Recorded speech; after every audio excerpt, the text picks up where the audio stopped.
You're listening to The Coffee Hour. I'm Andy Bates. I'm Sarah Gulseth. We're continuing our history series. Well, wrapping up our history series today with Dr. MacKenzie in just a moment as we look at the Puritan Movement.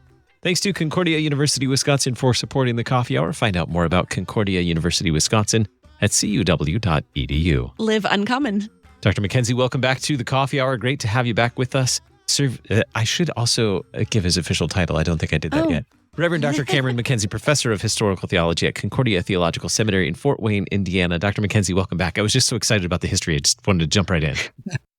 That's okay. I like to jump right into, and I'm not even sure of my own title, so don't worry about that. Don't worry about it. Last week when we met, we alluded to the exclusion crisis. What was the exclusion crisis?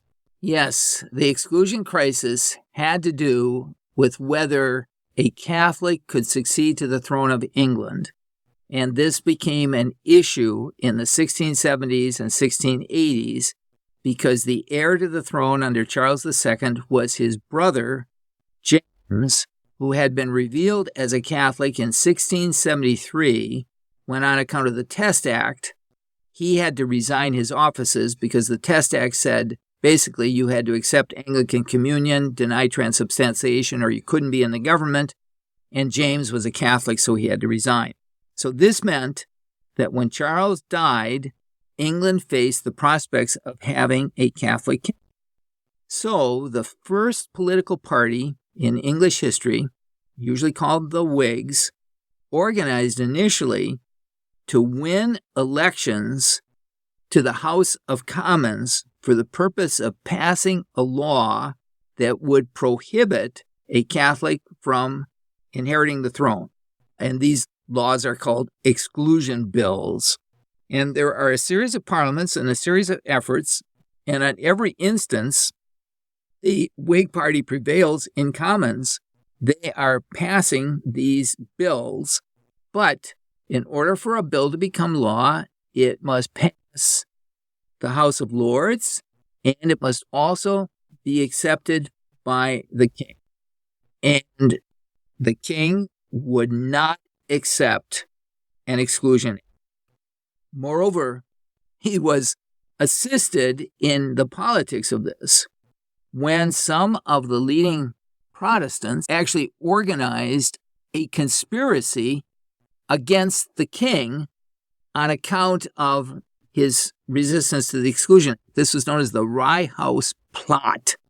And it was designed, if my memory is correct, that they were going to assassinate the heir to the throne, so that would ensure a Protestant getting the throne instead of James the Catholic. At any rate, it was discovered. They were discredited. Some fled. Others were tried and executed. But this was a way in which now Charles could say, see, it's this other side that does not believe in the rule of law. They're the traitors, and so we shouldn't be listening to them. Also, Charles is a smart politician. Toward the end of his reign, because there was all this kind of fear about the Catholics, he started enforcing those laws against the Catholics much more vigorously than he had been before, so that people could say, oh no, the government really not going to let the Catholics prosper and so forth. So that was another thing that he did. So by the end of his reign, the exclusion crisis is over. He has prevailed, not his parliamentary foes, and he dies in 1685. As I said on an earlier occasion, he becomes a Catholic on his deathbed, and when he succeeds to the throne, or when he is dead, his brother, the Catholic, becomes the King of England. This is in 1685. This is James II. Now, in terms of his personal character and ability, James II was one of the better Stuart monarchs. He was hardworking, he was honest, he was well-intentioned, but from the outset of his reign, James showed that his model for kingship was much more like that of an absolute monarch, think again of his cousin Louis XIV in France, than it was of a parliamentary regulated monarch. So James uses royal power to overcome parliamentary provisions, including and especially those laws aimed at his co-religionists, the Roman Catholics. Now, he begins simply enough by issuing declarations of indulgence to individuals whom he wants to serve in government. They can't do it legally, but he can, say, okay, I'm not gonna enforce the law against so and so that he can hold this position. And that meant positions in government, positions in the universities, and positions within the army. Now, these things kind of stun and scare people. It's not clear that James ever thought to impose Catholicism, but he thought people would follow his example and they would convert to Catholicism. Well, all right. So James is king. He has to call for a parliament. He does.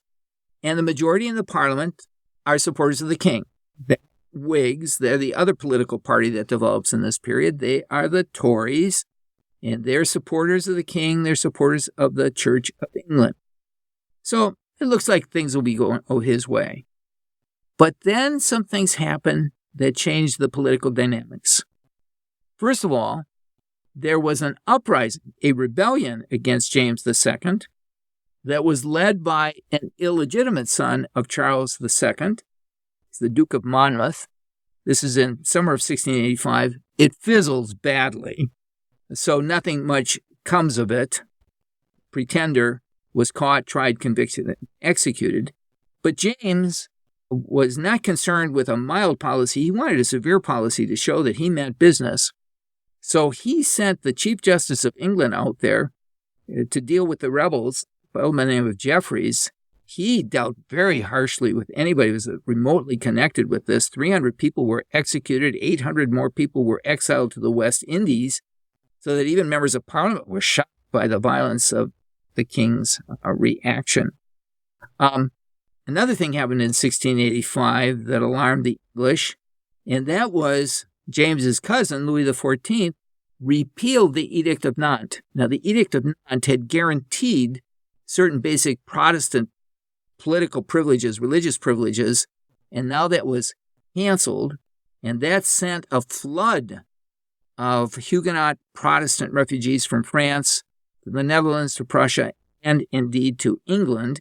And it kind of confirmed an idea that people like Titus Oates and the Popish Plot had also kind of promoted, and that was that absolutism, Catholicism, tyranny, they all went together. So that if the King of England is a Catholic, he's probably potentially a tyrant as well. So James is trying to do right, but he's trying to do right in a wrong that scares people about a religion that scared people too. Now, in 1686, James's declarations of indulgence were brought into court. And this was just giving these dispensations to Catholic individuals. But he was brought into court, and in the court, James prevailed. Court of the Common Law sat en banc, a group of 12. They heard the case, and by a vote of 12-1, they agreed that the kings of England, quoting again, are sovereign princes. The laws of England are the king's laws. Therefore, it's an inseparable prerogative in the King of England to dispense with penal laws in particular cases and on particularly necessary reasons. So the king had the right to do what he was doing.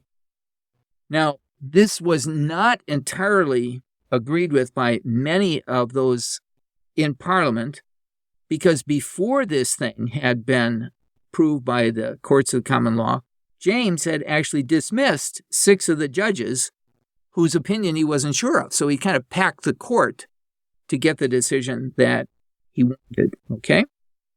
Well, this progressed the next year to James not just doing this on an individual basis, but actually issuing a declaration of indulgence, as a little sidelight here, William Penn helped him to write this thing. And of course, Penn was one of the great advocates of religious liberty, and that's what this thing did. It gave religious liberty, is what it said. It's the royal will and pleasure that from henceforth the execution of all and all manner of penal laws and matters ecclesiastical be immediately suspended. Well, Quakers, Baptists, Roman Catholics, all of them were thrilled with this thing, but there are others who were kind of cautious about it, because the declaration went on and said, "We cannot but heartily wish, as it will easily be believed, that all the people of our dominions were members of the Catholic Church." And James fully expected that lots of people would be converted to the Catholic religion. And he proceeded now to appoint even more men to positions of influence in the Privy Council, justices of the peace, and at the universities. There was one very interesting episode that took place in 1687 when at the universities, it's kind of like other governmental agencies, only Church of England members could teach or go there as students. Well, there was a Roman Catholic. James wanted the fellows of Magdalen College at Oxford to elect as their head of college. Well, they refused. James fired all 25 of the Magdalen scholars and appointed Roman Catholics to replace them all. This meant that Oxford now had a completely Catholic college. And again, that's scaring people. 20% of the justices of the peace that he appointed were Catholics. There are others, Protestants, who are not getting their posts, so they're jealous not only for the religion, but also for their social position in their area. And James just seems to be going along with promoting Catholicism wherever he can. He issued another declaration of indulgence, the second one. And for this one, he commanded that the Anglican clergy actually read that declaration from their church pulpits. This was in 1688. So they were supposed to read what the king had said about granting religious liberty to non-Anglicans. Well, this proved to be too much for the Archbishop of Canterbury and 6 other Anglican bishops. They refused and publicly petitioned the king to rethink this matter. The king ordered them arrested and tried on a charge of public seditious libel against the king. And then they were brought before the courts of the common law. And we have one of the most famous examples of jury nullification. No jury would find these guys guilty. They were all declared innocent, in spite of the fact that on paper and legally they actually were guilty. Now, I've got a few more things here that I want to mention, but maybe we should take a little break. And I can do it. Perfect. We're going to take a quick break. You're listening to The Coffee Hour. I'm Sarah Gulseth. I'm Andy Bates.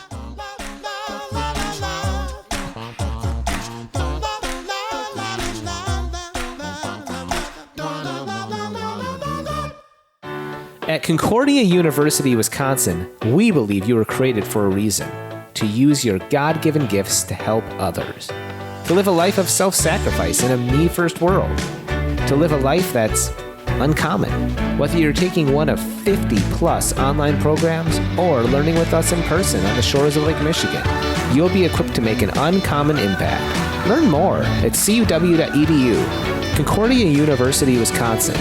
Live uncommon.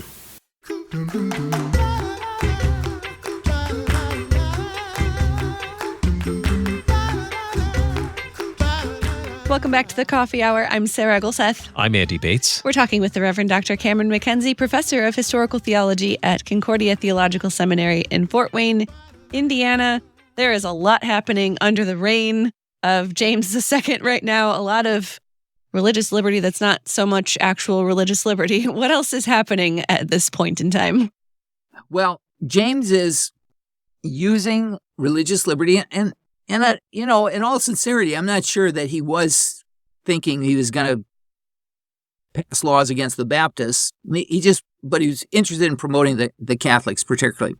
Well, James is in his mid-50s when he inherits the throne, so he's not a young man. And in those days, you didn't usually survive much longer than that. So at least some Protestants, even though they're upset at what King James is doing, it's kind of okay because he's going to die, and then the throne will be inherited by somebody else. Now, who's the somebody else? Well, early in his life, when James was still a Protestant, he had married a Protestant, and he had had two daughters. One was named Mary, and the other was Anne. And his brother, Charles, had arranged good Protestant marriages for both the girls. Mary was married to William III, who was the Stadtholder of the Netherlands. He's the Protestant champion against Louis XIV. And Anne was married to a Danish prince. So she's Lutheran, but that's good enough at this point. Okay. So when James dies, we're going to go back to Protestants. That's kind of what everybody thought and believed. However, James foiled this idea because his first wife died, and he married a second wife. And this was Mary of Modena, who was a Catholic and much younger than James. And in the spring of 6, she gave birth. And although there was lots of prayers being said about this birth and lots of concern for it, the prayers and the concern of the Protestants went to naught because it was a baby boy who was born.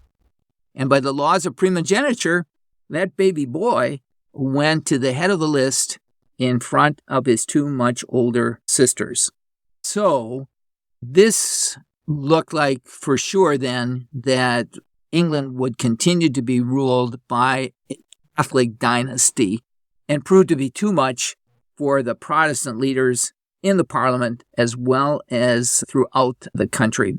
Both parties, the Whigs and the Tories, refused to accept the idea that that they were going to have a Catholic king. The rumor was spread that the baby had been smuggled into the Queen's bed in a warming pan and was not really an offspring of the king. And more importantly, they decided that they needed another monarch. James would have to go. So they entered into negotiations with Mary's husband, the older sister's husband, and that was William III, as I said, of the Netherlands. And he agreed to rescue the situation by coming over to England if they would accept him as king along with his wife as queen. If they would, he'd come to ensure Protestant rule in England, but he also was very much interested in getting England's help in his own wars against Louis XIV. Now, the actual invitation to William was actually signed by 7 leaders, including the Bishop of London. But there were many others in the country who likewise felt the same way.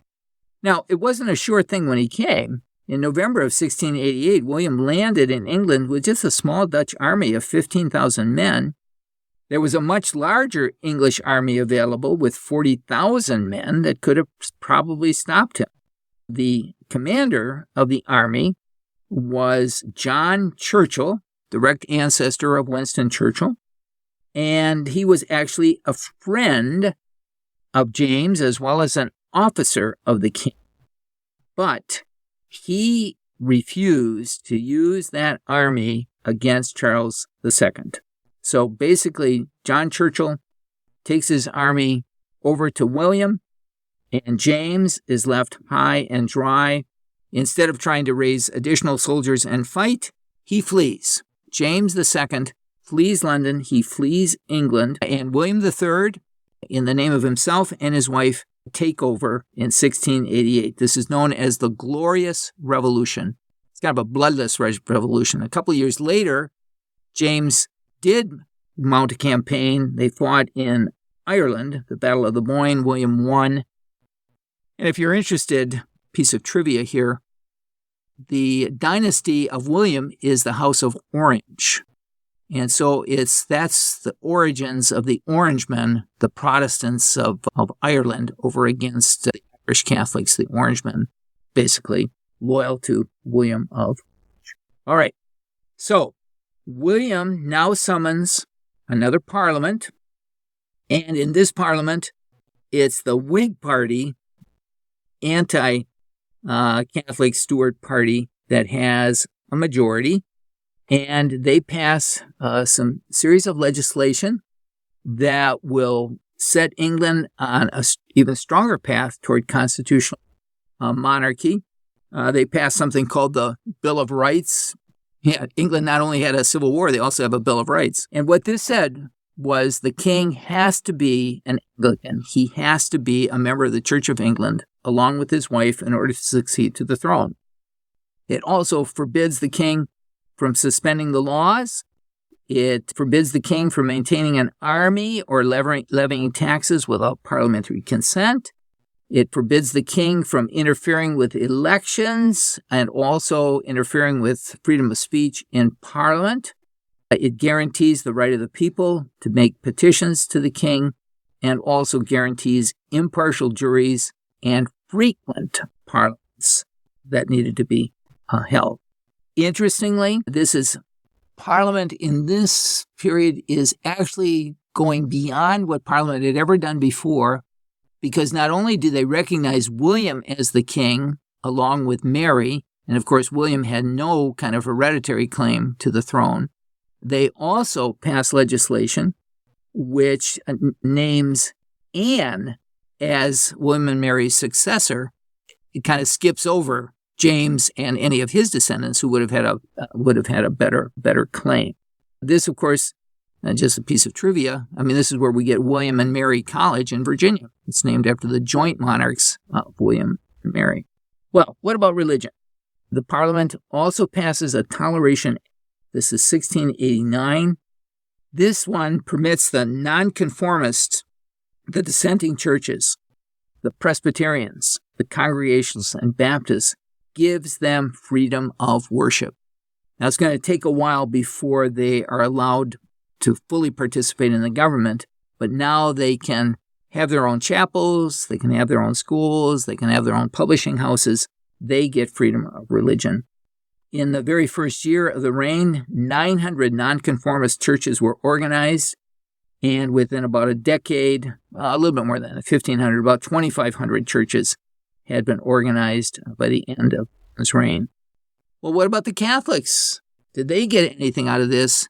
The answer is no. In spite of Charles's and James's best efforts, the Catholics remained under all their old liabilities, and it was not until 1829, after the French Revolution, after Napoleon, that finally the Test Act was canceled, and Catholics also received liberty of worship in England. And so that's about where we are. The important thing, kind of religiously, you can see is now Puritanism has devolved into these various different expressions of Christianity. We've got the Baptists, the Congregationalists, the Presbyterians. We've even got the Quakers, especially over in America. We don't want to forget about the Anglicans. They now are on their own trajectory. Book of Common Prayer, bishops now being absolutely characteristic of that form of Christianity. And we're getting, some people are starting to write in defense of religious liberty. And one of the more prominent of those is John Locke. Some of you, I'm sure, have heard of Locke in terms of being one of the champions of representative government from the 18th century. Well, he also wrote a very important work as a champion of religious liberty, his Letters of Toleration. He insisted that true religion was the inward and full persuasion of the mind. He said that kings and governments have no more knowledge about that than anyone else. And if kings are going to insist that people believe, if they've got it wrong, they'll send everybody to hell. So at any rate, religious liberty now becomes an issue within the Western mind, and particularly is being championed in the English-speaking world. So there we are. Man. Wow. That's fantastic. Lots of great history. I now have about 50 questions, but... Yeah, I want to know more now. We'll save that for another series. Oh, yeah. Our guest for this series, the Reverend Dr. Cameron MacKenzie, Professor of Historical Theology at Concordia Theological Seminary in Fort Wayne, Indiana. Dr. MacKenzie, thank you so much for sharing this series with us. It's been fantastic. You are very welcome. And again, I enjoyed it very much. So thank you for inviting. You've been listening to The Coffee Hour. I'm Andy Bates. I'm Sarah Golseth. The Coffee Hour with Andy and Sarah is a production of KFUO. To support The Coffee Hour and KFUO Radio, visit kfuo.org. You can also text KFUO to 41444 or send an email to gifts@kfuo.org. And you can call us at 800-844-0524. KFUO. Christ for you, anytime, anywhere.